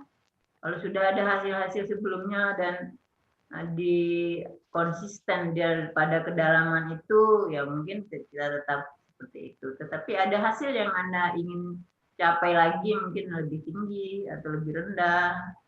Yang ingin Anda capai lagi, mungkin Anda berdasarkan analisis kemungkinan ya ada pada kedalaman tertentu lagi, sehingga Anda memutuskan memperdalam ini. Ya, oke, itu aja ya. Saya kira pertanyaan saya sudah selesai ya. Silakan dosen-dosen yang lain. Terima kasih. Terima kasih banyak Bu Ros untuk pertanyaannya yang banyak ya dan mendalam. Sebenarnya ada penjelasan khusus yang mengenai kenapa pemodelan ini dibuat pada kedalaman seperti ini. Kalau boleh saya jelaskan sedikit ya Bu ya, supaya nanti enak juga ke penguji yang berikutnya. Jadi kita mengambil sampai 2.500, ini kan karena keterkaitannya tidak hanya dengan air tanah sebenarnya ya, kita juga punya target eksplorasi di daerah ini tuh untuk geotermal. Jadi supaya tidak berkali-kali nanti membuat model, kita coba juga membuat model untuk yang bisa diterapkan pada eksplorasi lainnya gitu ya dengan data yang sama itu. Jadi 2.500 kita ambil. Selain itu karena ketersediaan data ya, ketersediaan data kita ini kan sebenarnya sangat minim ya untuk daerah seluas ini. Pada dasarnya hanya punya data, coba deh yang di slide 41 dulu. Slide 41 itu kan. Iya. Nah, kita sebenarnya hanya punya data itu di ujung-ujung profil itu ya. Sembalun Timba Gading dan Sembalun Lawang itu hanya ada di ujung-ujungnya. Sedangkan di antara kedua itu tuh kita nggak punya data, kosong ya. Gitu, sehingga model yang kita berani ambil justru model yang dalam ya, karena kalau terlalu dangkal nanti interpretasinya itu bisa keliru ya. Keliru gitu karena seharusnya kalau kita punya semua data ini dengan grid yang sama, dengan resolusi yang sama, baru kita bisa berani memodelkan dengan model yang dangkal tadi, Bu. Gitu. Tapi itu memang kita tidak lakukan. Ya, nanti kita dari TA ini hanya ingin sedikit menguji mana sih sebenarnya yang lebih potensial antara ujung kiri apa ujung kanan gitu sih sebenarnya bahasa sederhananya ya. Sehingga ini kita temukan tadi di mana Sembalun yang mana ya? Di Timba Gading, Bu. Gading itu ujung yang mana? Kiri apa kanan? Berarti yang di sebelah kiri atas. di atas gitu Bu. Ya, seperti itulah. Betul Bu, ya itulah mungkin yang memang perlu juga mahasiswa paham ya, kenapa saya harus melakukan ini. Oke, terima kasih ya Bu. Terima kasih banyak ya. Selanjutnya kita beralih ke penguji berikutnya, Pak Sultan dulu atau Pak Wahyu? Tadi Pak Sultan udah teriak-teriak. Ya Bu. Pak Sultan duluan. Oke. Saya Bu ya. Ya sudah. Oke. Siapa? Pak Wahyu gimana Pak? Apa Bu? Saya? Bentar, Pak Wahyu di mana? Oke, kalau saya, makasih Bu. Oke, Pak Sultan aja. Pak Wahyu kayaknya ke belakang. Silakan ya. Ya, saya Bu ya. Ya, silakan Pak Sultan. Silakan. Oh ya. Oh ya, makasih atas kesempatannya diberikan kepada saya. Pertama, sedikit dulu saya menyoroti daripada referensinya ya, daftar pustaka. Saya melihat daftar pustaka ini adalah hanya kebanyakan mengambil daripada referensi daripada tugas-tugas akhir ya. Tugas-tugas akhir dan laporan-laporan. Kalau bisa itu jangan digunakan itu. Kalau bisa menggunakan dari jurnal-jurnal yang telah dipublikasi. Ya. Tidak usah ambil dari tugas akhir, dari laporan, apalagi dari blog. Itu kan tidak bisa artinya belum begitu dipercayakan lah. Kecuali ambil dari buku-buku teks ya, dari buku teks, dari jurnal gitu kan. Buku TA boleh Pak, sudah diuji lewat penguji Pak Sultan kan, menguji TA kan sudah ini. Buku TA boleh Pak kalau mahasiswa. Buku TA boleh Pak kalau mahasiswa. Tidak bisa sebenarnya Bu, tidak boleh. Itu sudah apalagi ini TA-nya kan bisanya mau dipublikasikan kan. Ya, nah lain lagi nanti kalau dia mau publikasikan. Ya masanya seperti itu. Jadi itu sudah menjadi ketentuan itu. Apalagi dari blog. Belum. Ada yang dari blog ini ya? Ya, dari blog. Ada. Gitu. Bisa saja dijadikan sebagai tambahan tuh bacaan, tapi kalau bisa jangan dilampirkan sebagai referensi gitu. Karena terkait Pak, karena itu penelitian serupa. Ya silakan saja dibaca sebagai bacaan Bu, tapi ya coba cari referensi lain yang dijadikan sebagai referensi yang tercatat dalam daftar pustaka. Data yang diambil Pak, datanya anak-anak yang terdahulu ini dia tidak ngambil data ini. Anak ini tidak ngambil data, si Safik ini nggak ngambil data. Jangan sudah dipublikasikan dia punya itu, dia punya TA itu. Belum Pak. Yang milik Hasmil Hadi sama UKASA itu setahu saya belum Pak. Belum. Tapi di sana itu saya cuma mengambil datanya Pak. Data itu banyak loh, kok cuma. Data itu yang utama, jangan bilang cuma. Artinya ya itu di ini, apalagi ada dari blog. Oke. Ya sebenarnya yang kita bahas Hasmil dan UKASA itu sudah dipublikasikan Pak Sultan, tetapi tidak sampai pada pemodelan, kan gitu ya? Safik ya. Jadi baru sampai pada pemetaan anomalinya aja Pak untuk blok-bloknya itu. Ya memang bagus juga sih Anda cantumkan juga yang itunya, yang sudah dipublikasikan ada. Nanti mungkin Anda belum tahu ya, nanti saya berikan. Selain TA-nya sendiri dijadikan acuan karena Anda mengambil data dari TA itu ya. Data itu juga perlu di-refer ke mana ngambil datanya ya. Gitu. Mungkin debatable juga ya tentang sumber yang bisa kita jadikan referensi ya. Masih debatable ya enggak. Oke, baik. Iya memang cerita itu loh Bu Teti. Ada suara NTB kalau nggak salah dia jadikan referensi itu. Yang Iya, mana? Bu. Ya, tolong Ada di awal. dulu itu. Iya, jangan begitulah kalau tentang nilai ya, intensitas medan magnet itu ya dari penelitian lah ya, dari penelitian Bu Teti lah, jangan dari suara NTB, benar ya kata Pak Aman, tak Sultan. pernah dipakai barangkali. Ya benar kata Pak Sultan, kalau untuk yang itu dibuang lah yang suara NTB. Orang kalau mereka itu kan suka melebih-lebihkan biasanya. Baik. Ya, sudah, Bu. Oke, Pak, lanjut, Pak. Silakan. Oh ya, terkait saya lihat pemodelan ya, saya udah paham di sini pemodelannya yang kamu lakukan di sini ya. Pemodelannya ini seperti apa gitu kan?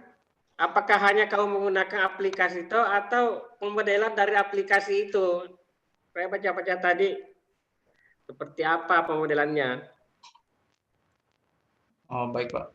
Jadinya Jadi pemodelan kalau misalnya itu kamu itu dijelaskan dalam narasinya ya, di dalam teori pemodelan yang dilakukan dalam macam ini seperti ini kan. Tuh. ya. Ada enggak kamu melaksanakan di ini dalam teorinya? Pemodelan tentang pemodelan yang kamu lakukan itu. Ada di bab 4 tentang cara-cara pemodelannya saya lakukan dengan tahap-tahapnya. Bisa tampakkan itu? Sudah ada, Pak, di bab 4. Kalau di bab 4 itu kan sudah hasil kan? Oh. Bab 4 itu kan sudah hasil. Jadi teori-teori pemodelannya seperti apa itu? Oh, ada di bab 3 kalau tidak salah, Pak. Di Make to DC.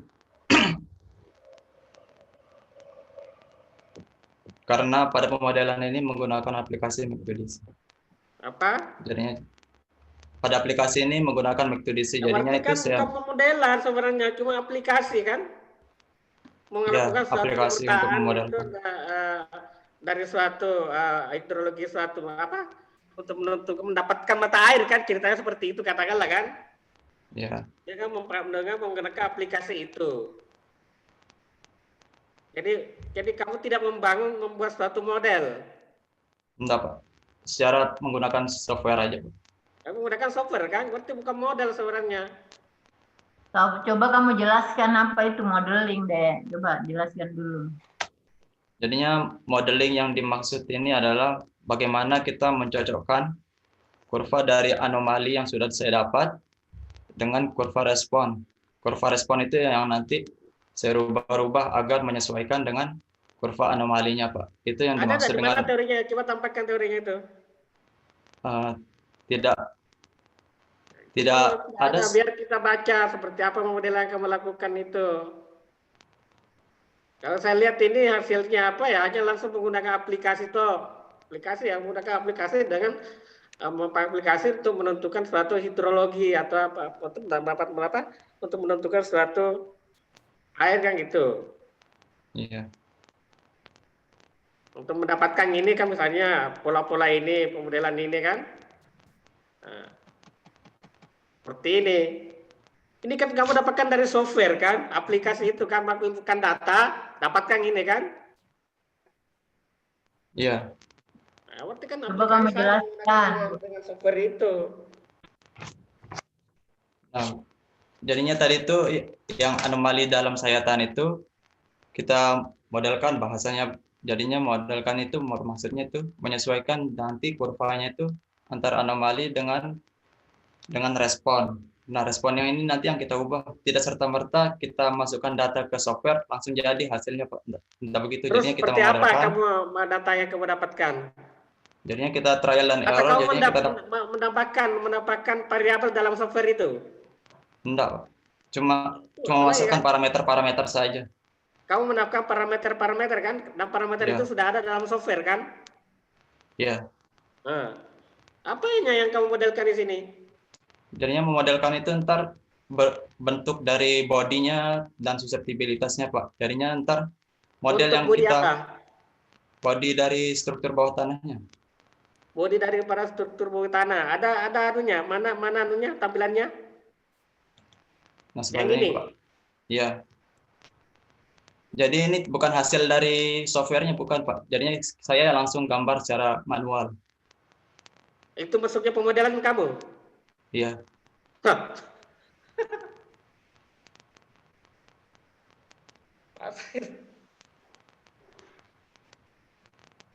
Sebelum Jadi ada, kamu harus Dek, sebelum ada kalau model itu kan biasanya kan ada namanya menemukan misalnya model matematisnya seperti apa, model softwarenya digunakan seperti bagaimana, kayak itu kan? Bukan model matematis yang dia buat, Pak. Lah iya, contohnya seperti itu loh, contohnya seperti itu. Yang pemahaman saya seperti model seperti kalau hidrologi biasanya kan menggunakan WMS itu kan, water model system. Itu aplikasinya. Jadi pemodelan suatu apa dengan menggunakan water model system atau WMS kan di atas biasanya begitu. Dek. Itu yang saya paham gitu kan. Pak Sultan sebentar Pak ya. Dek bisa ditunjukkan hasil terakhir modelmu itu coba. Yang slide 2 slide di bawahnya. Nah, itu kamu coba jelaskan ke Pak Sultan ya. Sebelum ada model itu apa yang kamu punya di situ aslinya itu kan data ya. Nah terus kemudian kamu apa? Setelah itu apa yang kamu lakukan satu persatu? Usahanya bagaimana? Kamu tunjukkan dengan jelas ya. Kalau pada apa ya. Yang saya miliki pada tahap awal dalam hal ini adalah yang pertama ini Pak, cuma kurva yang dengan data garis biru putus-putus ini. Hanya itu saja. Nah, baru kurva yang warna hijau putus-putus. Kan? Hasil dari software kan? Ya bisa dibilang gitu Pak. Dari ini bentuk kurvanya. Tapi tolong bantu tuh jenis model yang digunakan Safik ini model apa, Bu? Halo, Bu. Ya. Bu Teti bantu menjelaskan model yang digunakan Safik ini model apa? Model visualisasi kah atau model matematik kah atau apa sehingga bisa dijelaskan. Model visualisasi. Tuh, software itu membantu kamu membuat model visualisasi dengan cara kamu. Itu loh yang diminta Pak Sultan kamu jelaskan itu. Ya. Itu kalau itu ya ini. Jadi model yang kamu lakukan dari hasil ini seperti apa, kamu itu jelaskan itu seperti itu ya. Tuh. Kemudian selanjutnya, karena saya sering menguji sama seperti dengan Pak Sabar ya, saya akan mulai pertanyaan Pak Sabar. Apa yang membedakan referensi yang kamu gunakan dengan hasil penelitian kamu ini? Oh, kalau referensi dari penelitian saya ini kan aslinya itu adalah Hasmil Hadi sama. Seperti data-data yang kamu dapatkan kan tidak ada penjelasannya di situ. Ada enggak kamu jelaskan di situ? Ya, kamu tulis di situ ya. Yang membedakan dari hasil penelitian sebelumnya adalah ini. Dengan hasil penelitian saya ini akan saya dapatkan seperti ini, kan gitu kan? Ya.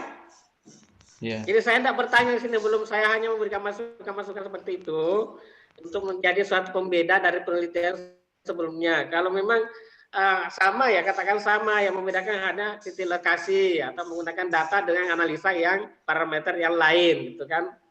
Dari penelitian sebelumnya, kan gitu kan? Itu memang sering tidak diindahkan oleh mahasiswa yang menulis ya. Harus dimunculkan itu, harus dijelaskan itu ya. Intinya ada di tinjauan pustaka paragraf terakhir ya Pak Sultan ya. Ya paling tidak di situ di permasalahan pendahuluan kan? Iya. Iya benar-benar. Belum kelihatan. Apalagi kamu menggunakan data temanmu, data yang lain gitu kan. bukan kamu mengambil data sendiri. Tuh. Ya, jadi kamu membedakan dari data yang temanmu itu yang dipakai, data ini kau pakai itu menganalisa apa gitu kan, tentang apa, parameternya yang kamu tambahkan apa gitu kan. Ya, Baik. saya kira itu. Gimana Pak Sultan? Ya, Sudah saya cukup kira itu Bu. pertanyaannya. Ya, Karena sudah banyak tadi ditanyakan oleh Bu Ros. Memang bagus kalau Bu Ros dulu yang bertanya. Kita tidak terlalu capek-capek mencari apa yang bisa kita tanyakan. Jangan begitu, Bos. Terima kasih Pak. Jadi Nanti saya lari ke pertanyaannya Pak Sabar ini. Nanti marah Pak Sabar itu. Nanti saya mintain maaf, Bu. Pak Sultan, nanti saya mintain maaf sama Pak Sultan, sama Pak Sabar. Udah untuk pertanyaan Pak Sultan ya. Saya kira itu Bu Teti. Sekian dulu dari saya. Nanti sambil jalan saya akan tanya-tanya lagi kalau ada yang bisa berupa masukan dari saya. Silakan Bu, dilanjut. Baik, kita lanjut ke Pak Wahyu ya untuk penguji berikutnya. Silakan Pak Wahyu. Ya baik, terima kasih. Bisa didengar suara saya? Tadi keluar masuk jaringan mungkin kurang bagus di rumah saya. Iya, bisa Pak. Bisa Pak. Ya. Baik, terima kasih. Selamat pagi semuanya, Saudara Taufik Sasali ya. Iya Pak. Sebelum bertanya, saya mau berikan masukan sedikit tentang tulisannya, tentang laporannya. Itu saya sudah tulis di ini juga di review, lembar review. Jadi menurut saya itu abstraknya terlalu panjang ya. Jadi mungkin bisa langsung fokus ke metode sedikit dan hasil atau temuan yang didapatkan. Jadi lebih singkat dan padat saja ya abstraknya ya. Dan bagi bahasa Inggrisnya itu sepertinya masih translate pakai Google ya. Jadi boleh aja sih pakai Google, tapi dilihat lagi strukturnya apakah sudah bisa memberikan pengertian yang sama dengan bahasa Indonesianya.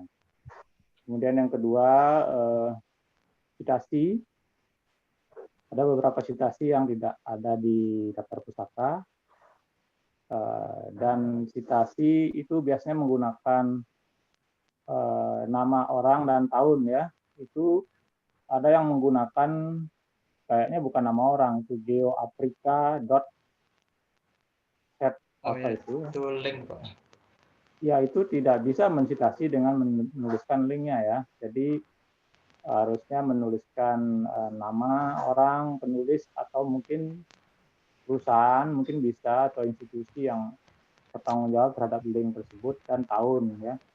Sama formatnya semua. Dan itu ditulis di daftar pustaka. Jadi ada dua ya, salah satu dari gambar 24, 2.4 dan 2.6 dan seterusnya sampai 2 titik berapa itu tidak ada di daftar pustaka. Jadi itu nanti diperbaiki. Kemudian tadi Pak Sultan juga sudah menyinggung daftar pustaka. Itu kalau saya melihatnya memang pertama tidak konsisten cara penulisannya. Misalnya nama penulisnya itu tidak konsisten, ada yang disingkat, ada yang tidak. Lalu bagaimana menyingkat, yang mana disingkat dari nama tersebut, itu kan ada aturannya. Jadi misalnya kalau nama depan disingkat, semuanya seperti itu, nama belakangnya saja yang ditulis lengkap. Gitu ya. Dan kemudian ada juga yang masih menggunakan DKK. Ya, Bu Teti, kalau ada Teti itu DKK. Jadi DKK-nya itu di daftar pustaka harusnya disebut semuanya. Kemudian dalam daftar pustaka itu mestinya ditulis, misalnya kalau formatnya nama, tahun, judul, ya, judul dari artikelnya, kemudian harus dilengkapi dengan apakah dia proceeding, apakah dia jurnal, apakah dia buku, ya. Jadi kalau misalnya buku, tentu ada penerbitnya. Kalau dia ada proceeding, tentu ada tempat konferensinya. Udah bisa PKD-nya, Mas? Kalau dia jurnal, tentu ada volume, nomor, ya, seterusnya, itu ya. Jadi ada yang sudah seperti itu, ada juga yang belum. Jadi nanti dilengkapi. Nah, seperti dari tadi Pak Sultan juga menyampaikan, Sebenarnya tidak masalah sih menggunakan skripsi ya, tidak masalah, boleh menggunakan skripsi, tetapi akan lebih bagus kalau biasanya dalam skripsi itu kan dipublikasi biasanya ya. Kalau memang ada publikasi dari skripsi itu akan lebih bagus karena nanti akan lebih gampang menelusurinya gitu ya. Jadi maksudnya itu daftar pusaka itu ditulis supaya orang lain bisa menelusuri sumber-sumbernya. Nah, kalau dalam bentuk tugas akhir kan susah, masa dia harus datang ke perpustakaan, kecuali daftar tugas akhir itu dibuat dalam bentuk online, ya bisa. Maksud saya, jadi boleh saja menggunakan tugas akhir, tapi akan lebih bagus kalau tugas akhir itu seandainya sudah dipublikasi, gunakan publikasinya itu ya, dalam bentuk jurnal misalnya, itu akan lebih bagus. Nah, itu mengenai masukan, kemudian tabel banyak yang terpotong, saya lihat panjang-panjang sekali tabelnya. Saya sarankan mungkin apakah itu ditaruh di lampiran, karena yang ingin dilihat sebenarnya kan lebih ke apa ya? Sudah aman, sudah dapat 12.200. Bisa menunjukkan tren misalnya, atau kalau misalnya tabel itu kan ingin melihat detail ya, ingin melihat detail. Jadi kalau mau melihat detail, kita lihat tabelnya, angka-angka dan sebagainya. Nah, itu kalau ingin melihat tren, misalnya ingin melihat bentuk dan sebagainya, dari gambar itu bercerita apa, memberikan informasi apa, itu mungkin jadi saya pikir nanti dikonsultasikan apakah ditaruh di lampiran. Karena kalau gambar terpotong itu ada juga aturannya bagaimana menuliskan tabel terpotong ya. Kalau memang harus ditulis di dalam laporannya, bukan di lampiran, itu minimal judul header dari tabel itu ditulis ketika halamannya lewat ya. Jadi itu ada aturan. Jadi itu mungkin yang terkait dengan tulisannya ya, masukan saya. Itu sudah saya tulis di lembar itu. Kemudian yang terkait dengan tadi saya juga terbersit untuk bertanya seperti Pak Sabar ya, tadi tapi sudah didahului oleh Pak Sultan. Nanti kita lagi, tapi saya akan melihat dari sisi lain. Saya mulai dulu dari judul ya, pemodelan hidrologi ya. Pemodelan hidrologi. Jadi di sini target sebenarnya mungkin nanti dijawab ya. Kan membuat sebuah peta ya, peta hidrologi ya. Peta hidrologi yang menyatakan kondisi hidrologi di dalam tanah tersebut ya, di dalam tanah tersebut. Nah di sini pertanyaannya itu kemudian di dalam permasalahannya itu kan banyak menyebutkan anomali ya, anomali geomagnet ya. Nah pertanyaan saya pertama adalah coba jelaskan dulu pemodelan hidrologi yang dimaksudkan itu seperti apa. Tadi mungkin sudah disebut ya, disebut Pak Sultan juga tadi. Jelaskan dulu pemodelan hidrologi yang dimaksudkan di dalam tugas akhirmu ini apa? Coba jelaskan. Halo? Baik Pak, jadinya langsung jawab. Jadinya pemodelan hidrologi yang dimaksud yaitu kita memodelkan bagaimana bentuk struktur bawah tanahnya. Apakah di situ berarti di situ nantinya ada jenis-jenis bebatuan. Jadi jenis-jenis bebatuan yang mana nantinya itu yang diduga memiliki potensi sebagai aquifer atau lapisan tanah pengandung air. Nah, jadinya pemodelannya itu basis datanya itu dengan menggunakan sayatan anomalinya itu Pak. Jadinya kita menyesuaikan kurva-kurvanya. Baru setelah itu penyesuaian kurva-kurvanya itu dengan cara membentuk body-body dan susceptibilitasnya yang dirubah-rubah.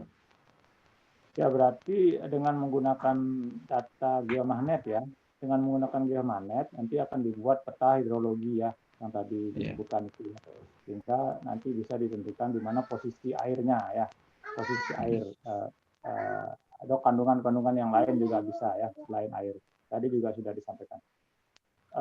Nah kemudian yang kamu modelkan ini geodetiknya kan, bukan hidrologinya kan? Apa Pak? Iya.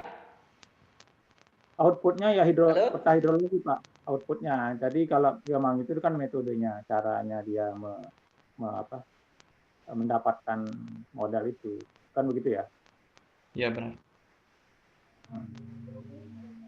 Ya, gimana Pak Sultan?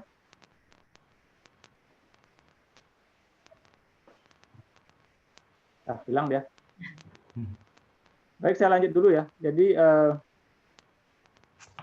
pertanyaan berikutnya, apa kaitan anomali dengan peta hidrologi? Anomali geomagnet, medan magnet.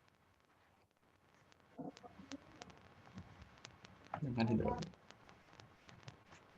Baik, dan saya jawab dulu. Kan anomali itu merupakan suatu medan yang timbul karena adanya benda-benda magnet di sekitar permukaan bumi. Nah, bahwa kita tahu itu bahwa kalau air di bawah tanah itu memiliki sifat, yaitu dengan struktur bawah tanah yang memiliki sifat konduktivitasnya itu tinggi. Nah, jadinya konduktivitasnya tinggi itu digambarkan dengan anomali yang negatif, Pak. Jadinya bisa direlasikan, dikait-kaitkan antara anomali dengan hidrologi. Jadi yang diperlukan sebenarnya data medannya itu adalah medan murni dari magnet, dari medan bumi yang murni ya, begitu. Bukan dari luar. Kalau dari luar itu kan bisa berubah-ubah ya. Mungkin di sebelahnya nanti ada yang membangun apa, atau ada yang membawa mobil lewat atau apa, itu bisa berubah. Bukan begitu. Jadi yang ingin digunakan sebagai menentukan peta itu kan medan magnet bumi ya, yang murni tanpa ada gangguan dari luar. Apa seperti itu? Kan medan itu terdiri dari 3, dari inti bumi, luar, sama anomali. Nah, tidak intinya sih Pak, yang tidak di dalam bumi itu, tetapi yang masih di sekitaran kulit permukaan bumi. Jadinya benda-benda yang memiliki sifat magnet. Nah, jadinya itu yang menarik di anomalinya itu. Jadinya saya menghilangkan pengaruh dari inti bumi dengan magnet luar bumi. Nah, jadinya didapatkan anomalinya saja. Oh, justru anomalinya yang digunakan ya untuk membuat pemetaan ini. Iya, anomali. Itu ya. Justru anomalinya ya. Iya, Pak. Apa hipotesenya ini? Hipotesa yang dari pemodelan ini terkait dengan anomali itu, hipotesanya apa yang ingin dibuktikan? Hipotesanya itu adalah bahwa anomali paling negatif itu diduga memiliki potensi adanya aquifer. Nah, jadinya anomali negatif itu kan bersifat memiliki konduktivitas tinggi. Nah, jadinya diduga disitulah tempat letak adanya aquifer tersebut. Jadinya kita hipotesis itu negatif anomalinya, semakin berpotensi ada kandungan air, begitu. Benar. Ada referensi yang menyebutkan itu yang kamu gunakan di sini? Ada, Pak. Referensi nomor berapa? Di tinjauan pustaka yang paragraf 1, Pak. Di milik tesisnya Bu Teti Zubaidah. Oke. Kemudian dari sana itu kan dibuat peta. Nah, terkait dengan gambar-gambar hasil kontur-kontur tadi, saya ingin memberi masukan karena apakah nanti didiskusikan lagi, sumbu X sama Y-nya itu tidak ada satuannya ya, apa kedalaman itu apakah meter atau kilometer atau apa begitu ya, itu nanti mungkin bisa ditambahkan satuan ya, dimensi sumbu ya, sumbu X sama sumbu Y-nya di kontur-kontur yang jadi hasil itu. Kemudian di sini kan anomali yang diukur, anomali medan magnet bumi yang diukur itu dalam satu titik ya, satu titik-titik atau bagaimana? Ya, Ada anomali yang titik, diukur kan? itu ada banyak titik, Pak. Ada banyak titik ya. Iya. Jadi nanti dari banyak titik itu bisa menentukan peta hidrologi dalam satu area atau dalam titik itu. Jadinya yang cuma di titik itu aja, Pak. Cuma di titik itu saja. Ya. Jadi kamu melihat di beberapa titik ini.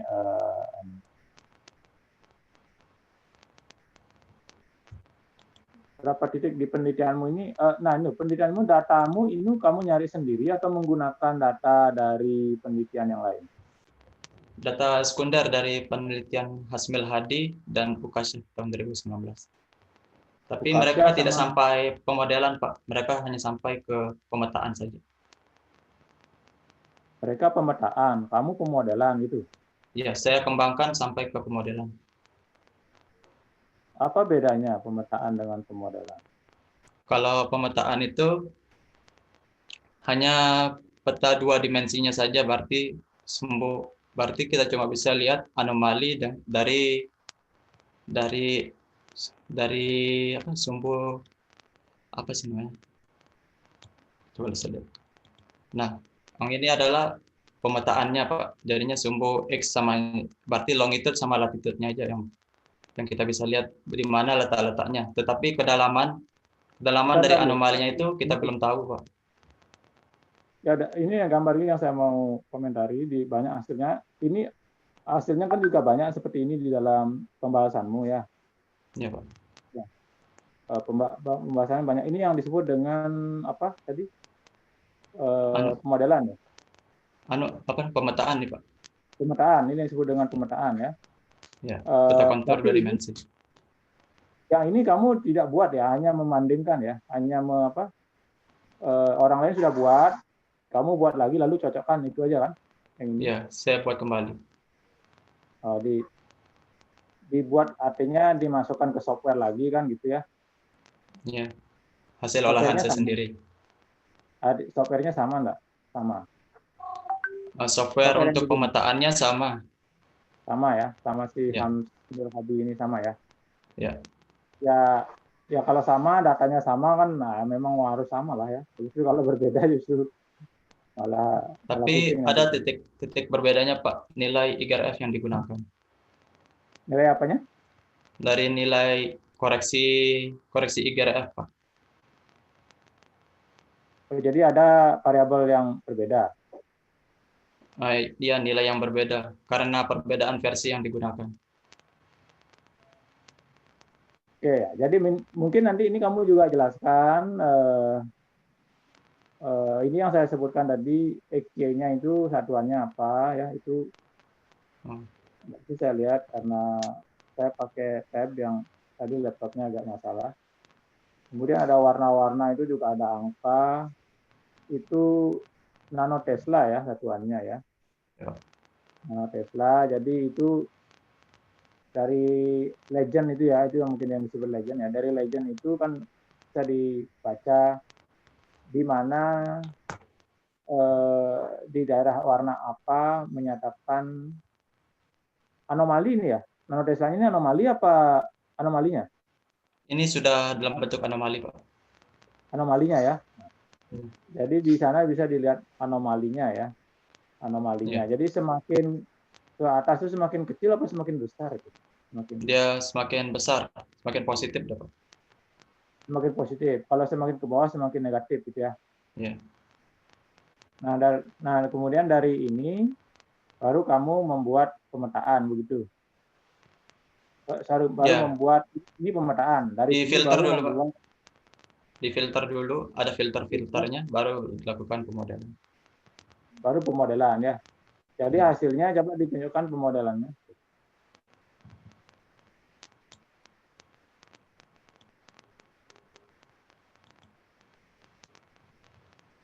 Nah, ini hasil pemodelan akhirnya, Pak. Ya, mungkin dari terminologi mungkin ya. Makanya tadi Pak Sultan mungkin bingung. Yang dimaksudkan kalau kita memahami pemodelan itu kan seperti model matematika yang sifatnya umum gitu ya, sehingga pemodelan itu biasanya dibuat lebih dulu baru mendapatkan peta kan itu. Nah kalau ini peta dulu baru pemodelan. Mungkin bukan pemodelan ya, mungkin model mungkin ya. Ada beda kesan apa ya? Bahasa.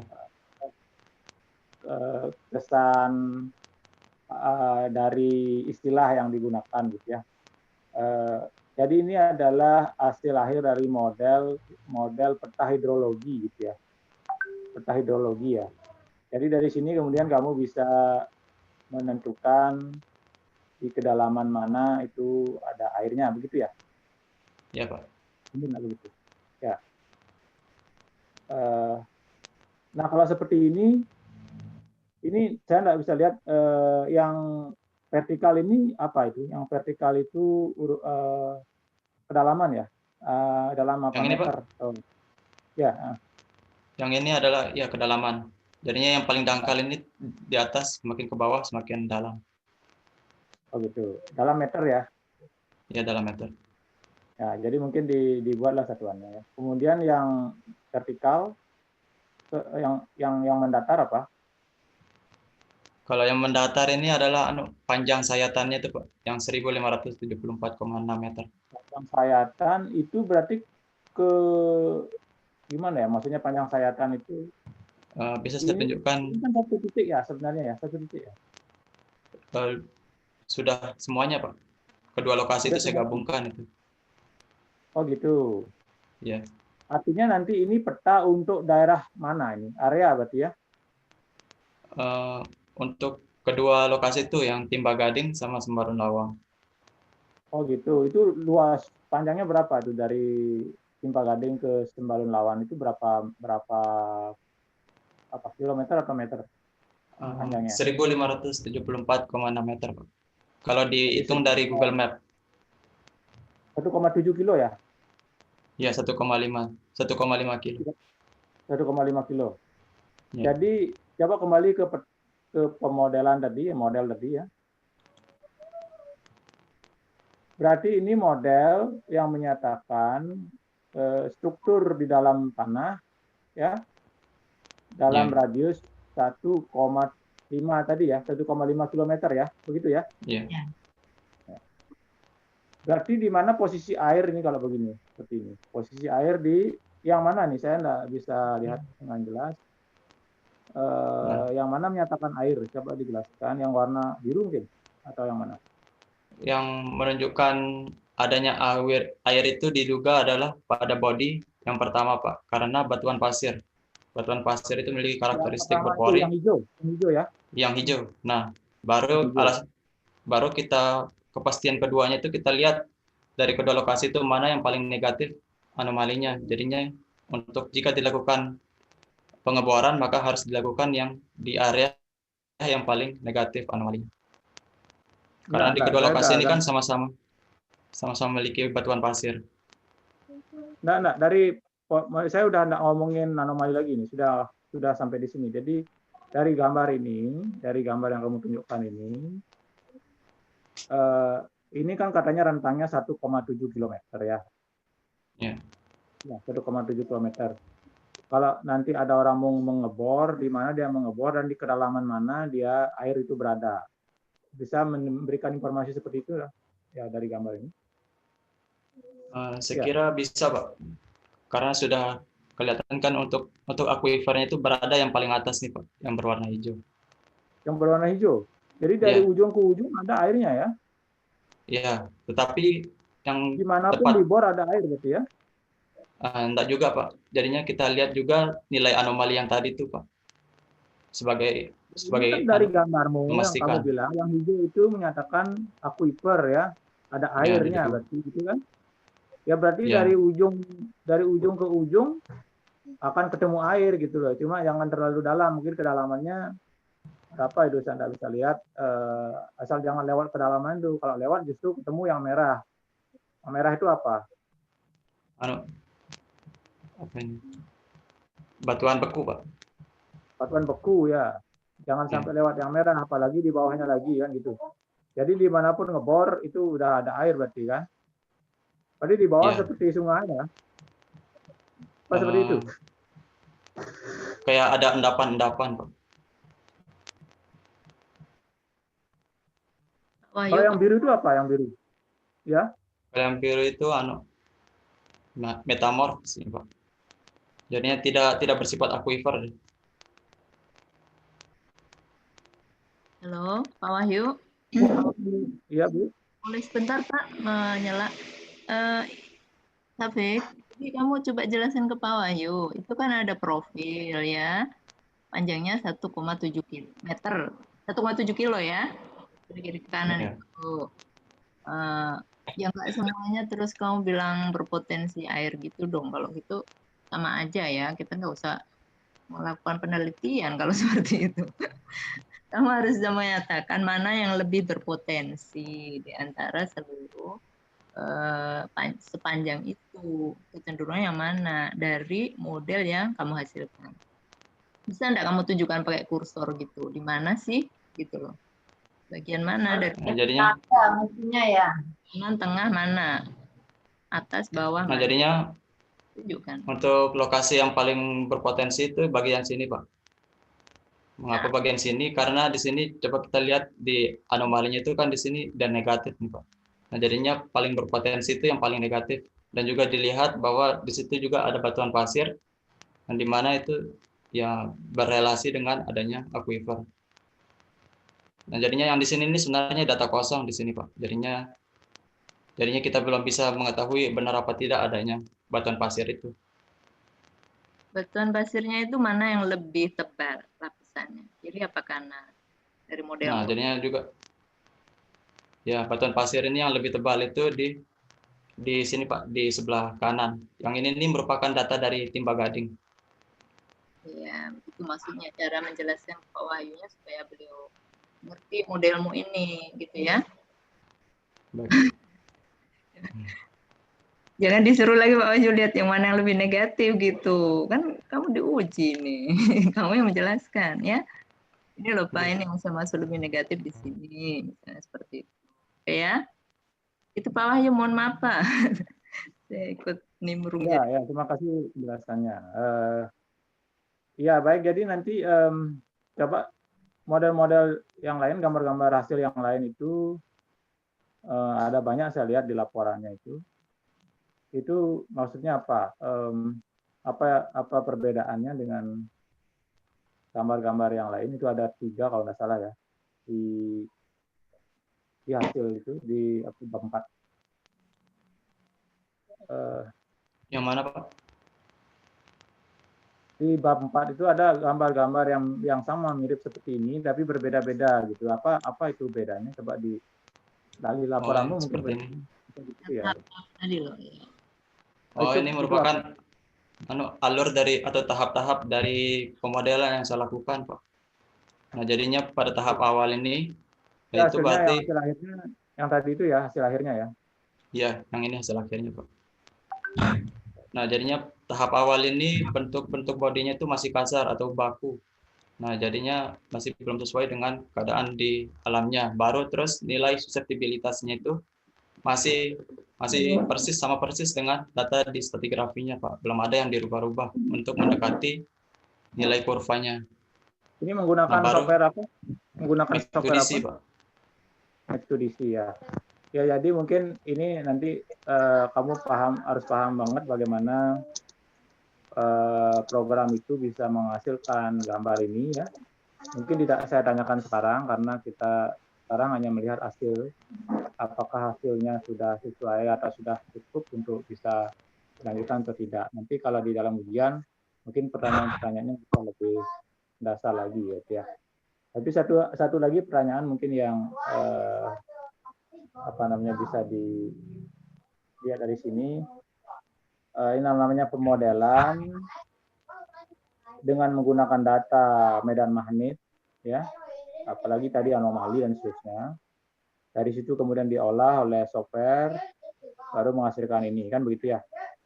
Ya. Nah, pertanyaan saya adalah validasi yang bisa dilakukan untuk membuktikan bahwa pemodelan ini sudah benar itu seperti apa? Apa yang nanti dipakai untuk memvalidasi? apakah ada cara lain atau metode lain yang kemudian dibandingkan? Baik, untuk validasinya itu belum ada sih, tapi saya mencocokkannya itu dengan data stratigrafi tadi itu Pak. Jadinya nilai-nilai suseptibilitas dan kedalamannya itu tidak serta-merta semau-mau saya untuk memasukkannya. Jadinya ada takaran-takarannya Pak. Seperti kedalamannya berapa, nilai suseptibilitasnya berapa, dan tidak boleh keluar dari toleransi.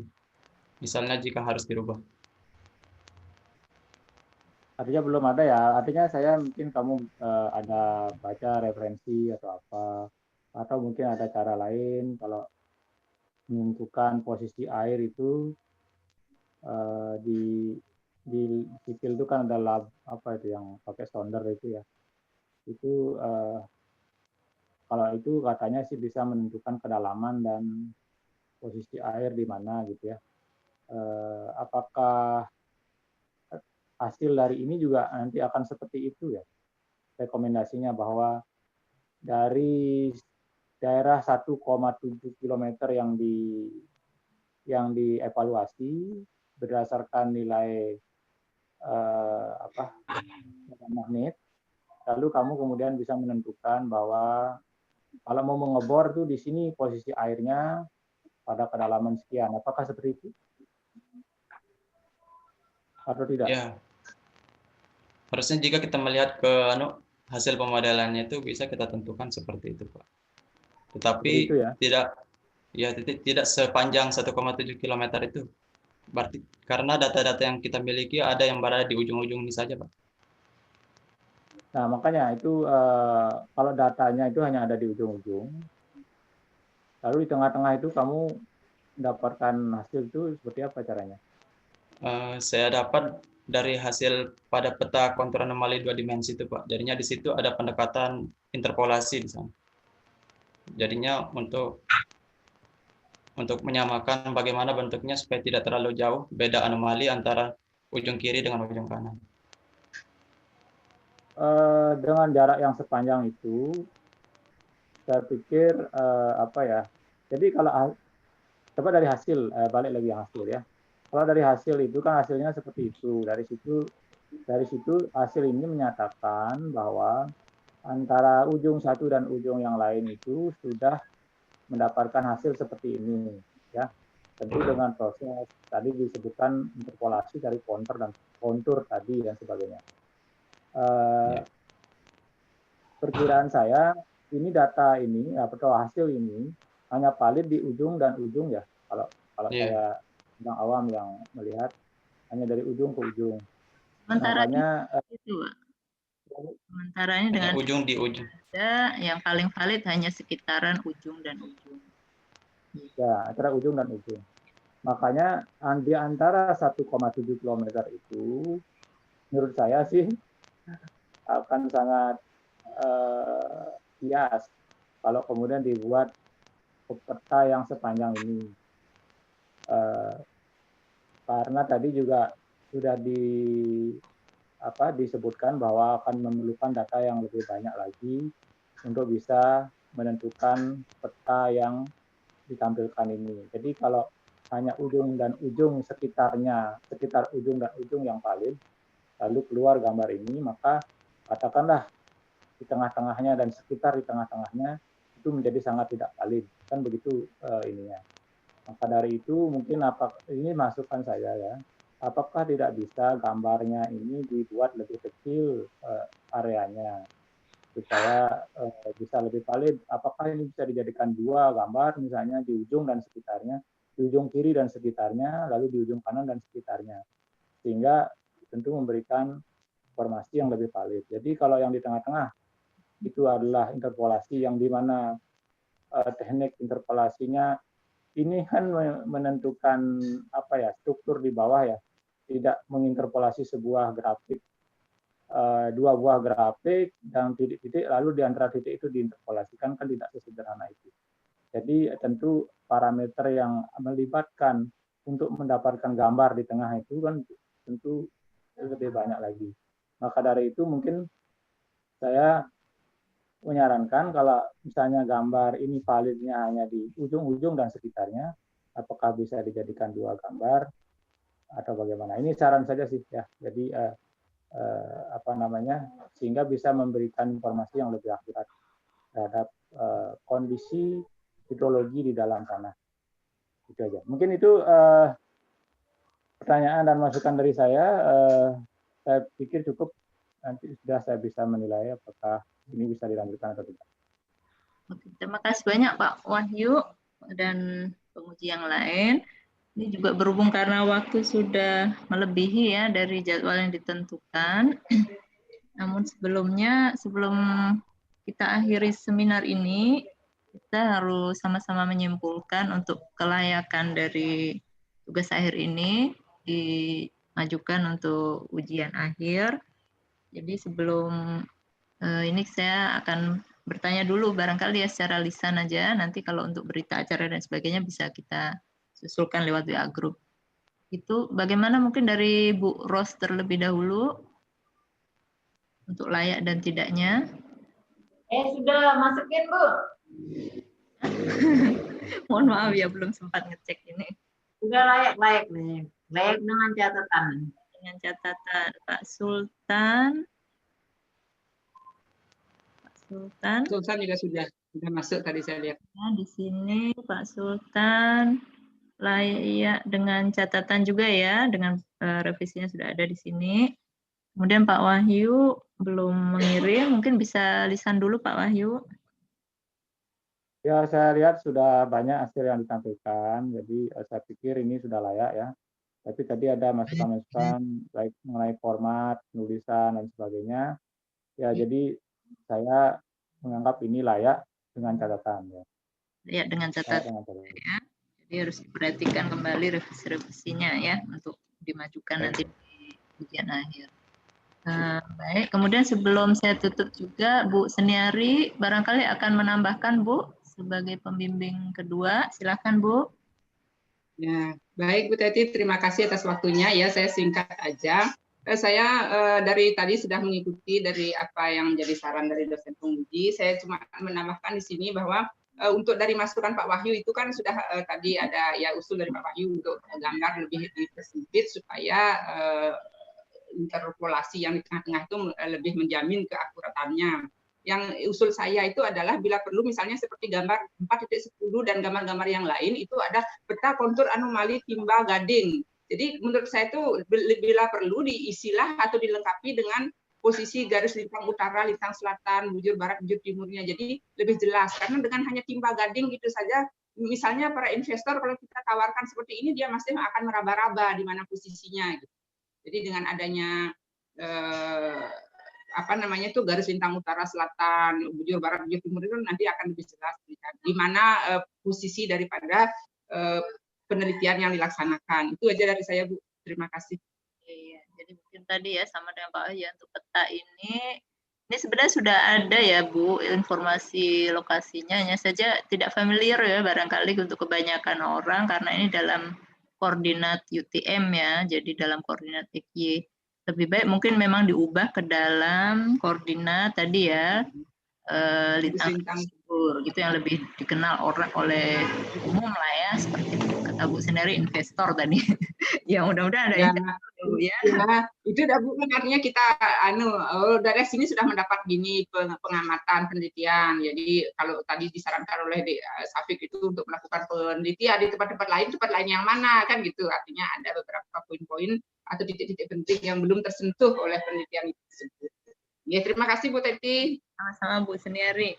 Baik ya, tadi juga dicatat masukan dari Bu Seniari. Dengan demikian ya, saya rasa untuk seminar hari ini kita bisa akhiri ya, karena sudah ada kesimpulan mengenai layak dan tidaknya, dan juga masukan sudah nanti kita tunggu juga di WA Group. Baik ya, kita akhiri sama-sama seminar hari ini. Saya mengucapkan syukur Alhamdulillahirabbil alamin. Ini saya tutup secara resmi ya seminar hari ini. Assalamualaikum warahmatullahi wabarakatuh. Terima kasih banyak atas perhatian dan kehadirannya semuanya. Selamat beraktivitas kembali ya. Selamat siang. Siang Bu Teti, terima kasih. Saya close ya, langsung ya. Ini. Silakan Bu. Terima kasih.